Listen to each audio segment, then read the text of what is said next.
नमस्कार. Radio MPSC गुरुमध्ये मी RJ Prajakta सगळ्यांचे स्वागत करते. मित्रांनो, आजच्या दिवसाची सुरुवात करूया एका प्रेरणादायी विचाराने. एक इच्छा काही बदलू शकत नाही, परंतु एक निश्चय सर्व काही बदलू शकतो. आज आहे 7 नोव्हेंबर. जाणून घेऊया आजच्या दिवसाचे विशेष. 7 नोव्हेंबर 2001 बेल्जियमची राष्ट्रीय विमान वाहतूक कंपनी सबीना दिवाळखोरीत गेली होती. 1990 आजच्याच दिवशी मेरी रॉबिन्सन या आयर्लंडच्या पहिल्या महिला राष्ट्राध्यक्ष बनल्या. 1951 M. पतंजली शास्त्री यांनी भारताचे दुसरे सरन्यायाधीश म्हणून कार्यभार सांभाळला. 1936 प्रभातचा संत तुकाराम हा चित्रपट पुण्यातील प्रभात या चित्रपटगृहात 7 नोव्हेंबर या दिवशी प्रदर्शित झाला. पहिल्या महायुद्धादरम्यान 1917 आजच्याच दिवशी गाझाच्या तिसऱ्या लढाईत ब्रिटिश फौजांनी गाझा ताब्यात घेतले होते. अभिनेता, निर्माता, दिग्दर्शक, पटकथालेखक कमल हसन याचा जन्म 7 नोव्हेंबर 1954 रोजी झाला. गोवर्धन धनराज पारीख या महाराष्ट्रातील विचारवंत व शिक्षण तज्ज्ञांचा जन्म 1915 झाला. प्राध्यापक गोगिनेनी रंगा नायकुलू उर्फ NG रंगा या स्वातंत्र्यसैनिक, संसदपटू, शेतकरी चळवळीतील नेते आणि काँग्रेसचे प्रभारी यांचा जन्म आजच्याच दिवशी 1900 झाला. सर चंद्रशेखर वेंकट रमण ह्या नोबेल पारितोषिक विजेत्या भारतीय भौतिकशास्त्रज्ञांचा जन्म 1880 झाला. सर चंद्रशेखर वेंकट रमण अर्थात CV रामन यांचा जन्म तमिळनाडूमधील तिरुचिरापल्ली आणि शिक्षण चेन्नई येथे झाले. त्यांनी कोलकाता विद्यापीठात 1917 ते 1933 भौतिकशास्त्रज्ञाचे प्राध्यापक म्हणून काम केले. रामन यांनी काही काळ बेंगलोरमध्येही वास केला. 1947 साली ते रामन संशोधन संस्थेचे संचालक झाले. रमण यांनी 6 मे 1907 रोजी लोकसुंदरी अम्मल यांच्यासोबत लग्न केले. त्यांना चंद्रशेखर आणि रेडिओ खगोलशास्त्रज्ञ राधाकृष्णन हे 2 पुत्र होते. रमण हे चंद्रशेखर सुब्रमण्यम यांचे काका होते. त्यांना 1931 चंद्रशेखर मर्यादेच्या शोधासाठी आणि तारकीय उत्क्रांतीसाठी आवश्यक असलेल्या अणुप्रतिक्रियेवर त्यांनी केलेल्या तसेच त्यानंतरच्या कार्यासाठी भौतिकशास्त्रातील नोबेल हा पुरस्कार मिळाला. CV रामन यांनी आयुष्यभर दगड आणि अन्य खनिज पदार्थांचे विस्तृत वैयक्तिक संग्रह जमा केले. या खनिजांच्या प्रकाशविकर्णिकाचा गुणधर्म त्यांनी अभ्यास केला. यासाठी त्यांना काही देशभरातून व विदेशातून साहित्य भेट म्हणून मिळाले. नमुन्यांचा अभ्यास करण्यासाठी CV रामन हे आपल्यासोबत एक लहानसा स्पेक्ट्रोस्कोप बाळगत. डॉक्टर पांडुरंग सदाशिव कानखोजे या क्रांतिकारक, विद्वान, कृषीतज्ञ, इतिहासकार आणि गदर पार्टीचे शिल्पकार यांचा जन्म 1884 झाला. डॉक्टर पांडुरंग सदाशिव कानखोजे हे एक मराठी कृषीशास्त्रज्ञ होते. त्यांचा जन्म व शालेय शिक्षण महाराष्ट्रातील वर्धा येथे झाले.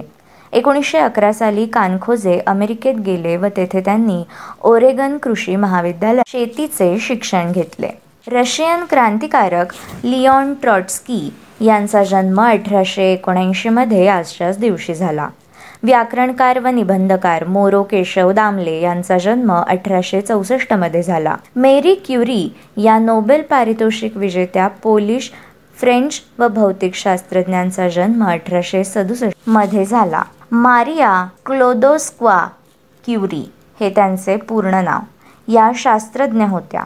1903 साली पदार्थविज्ञानातील संशोधनामुळे व 1911 साली रसायनशास्त्रातील संशोधनामुळे 2 वेळा नोबेल पारितोषिकाने सन्मानित होण्याचा मान मेरी क्युरी यांच्याकडे जातो. बिपिनचंद्र पाल या लाल बाल पाल या त्रयीमधील स्वातंत्र्य सेनानी बिपिनचंद्र पाल यांचा जन्म 1858 झाला. लाल बाल पाल या त्रयीमधील तसेच बंगालीमधील ते सर्वश्रेष्ठ देशभक्त होते. त्यांच्या कार्याचा गौरव करताना बाबू अरविंदो यांनी म्हटले आहे की बिपिनचंद्र पाल हे राष्ट्रवादाचे सर्वात समर्थ प्रेषित व या देशातील सर्वोत्तम विचारवंत होते. सुनीता देशपांडे या लेखिका व स्वातंत्र्यसैनिक यांचे निधन 2009 7 नोव्हेंबर या दिवशी झाले. त्यांचे पूर्वाश्रमीचे नाव सुनीता ठाकूर असे होते. त्या मराठी लेखिका व सामाजिक कार्यकर्त्या होत्या. त्या मराठी साहित्यिक पु ल देशपांडे यांच्या पत्नी होत. पु ल देशपांडे आणि सुनीताबाई यांचे लग्न 12 जून 1946 रोजी झाले. पु ल आणि सुनीताबाई यांनी ओरिएंटल हायस्कूलात शिक्षक म्हणून काम केले होते. त्यांनी पुलंबरोबर अनेक नाटकात काम केले. तसेच वंदे मातरम या राम गबाले दिग्दर्शित चित्रपटातील त्यांची भूमिका अतिशय गाजली होती. नवरा बायको या चित्रपटातही त्यांनी काम केलेले होते. राजमाता जिजाबाई हा एकपात्री प्रयोगही त्यांनी रंगवला होता. पुलंच्या सुंदर मी होणार मधील दीदी राजे ही मध्यवर्ती भूमिका सुनीताबाईंनी साकारली होती. सी सुब्रमण्यम या गांधीवादी नेते, केंद्रीय मंत्री व महाराष्ट्राचे राज्यपाल यांचे निधन 2000 मध्ये आजच्याच दिवशी झाले. शास्त्रीय गायक तसेच संगीतकार व शास्त्रीय संगीताचे अभ्यासक पंडित जितेंद्र अभिषेकी यांचे निधन 1998 मध्ये आजच्याच दिवशी झाले. अमेरिकन इतिहासकार व तत्त्वज्ञ विल डुरांट यांचे निधन 1981 मध्ये झाले. स्टीव्ह मॅक्वीन या हॉलिवूड अभिनेत्याचे निधन 1980 मध्ये झाले.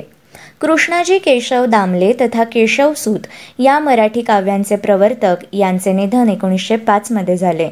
त्यांच्या सुमारे 135 कविता आजही उपलब्ध आहेत. त्यांच्या हयातीत त्यांची एकही कविता प्रसिद्ध झाली नाही. केशवसूतांची कविता हा त्यांचा कविता संग्रह त्यांच्या निधनानंतर ह. ना. आपटे यांनी प्रकाशित केला. त्यांच्या तुतारी, नवा शिपाई, गोफन, केली छान कविता या कविता प्रसिद्ध आहेत.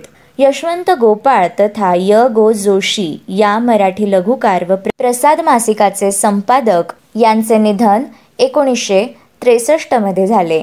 यशवंत गोपाळ म्हणजेच य. गो. जोशी यांनी वहिनीच्या बांगड्या, शेवग्याच्या शेंगा या त्यांच्या कथांवर चित्रपट काढण्यात आले होते. दुधाची घागर हे त्यांचे आत्मचरित्र प्रसिद्ध आहे. बहादूर शाह जफर याचे निधन 7 नोव्हेंबर 1862 मध्ये झाले. दिल्लीचा शेवटचा बादशाह म्हणजे बहादूर शाह जफर. अबू जफर सिराजुद्दीन मोहम्मद बहादूर शाह जफर उर्फ बहादूर शाह जफर हा मुघल साम्राज्याचा शेवटचा सम्राट व तिमुरी घराण्यातील अखेरचा राज्यकर्ता होता. तो मुघल सम्राट दुसरा अकबर शाह व त्यांची हिंदू राजपूत बायको लालबाई यांचा पुत्र होता. वडिलांच्या मृत्यूनंतर सप्टेंबर 28, 1837 रोजी तो राज्यारूढ झाला. ब्रिटिश जुलमी सत्तेविरुद्ध झालेल्या 1857च्या उठावानंतर ब्रिटिश राज्यकर्त्यांनी बहादूर शहाला ब्रिटिश बर्म्यात रंगून येथे हद्दपार करून स्थानबद्ध करून ठेवले. 7 नोव्हेंबर 1862 रोजी रंगून येथेच स्थानबद्धतेत बहादूर शाह जफर यांचे निधन झाले. मित्रांनो, हे होते आजच्या दिवसाचे दिनविशेष. अशाच रोजच्या माहितीपूर्ण दिनविशेषांसाठी stay tune to radio MPSC Guru. आमच्या कार्यक्रमाचा फीडबॅक देण्यासाठी तुम्ही आम्हाला व्हॉट्सॲपवर मेसेज करू शकता. त्यासाठी आमचा व्हॉट्सॲप नंबर आहे 8698869880 अर्थात 8698869880. मित्रांनो, ऐकत रहा radio MPSC Guru, spreading the knowledge, powered by spectrum academy.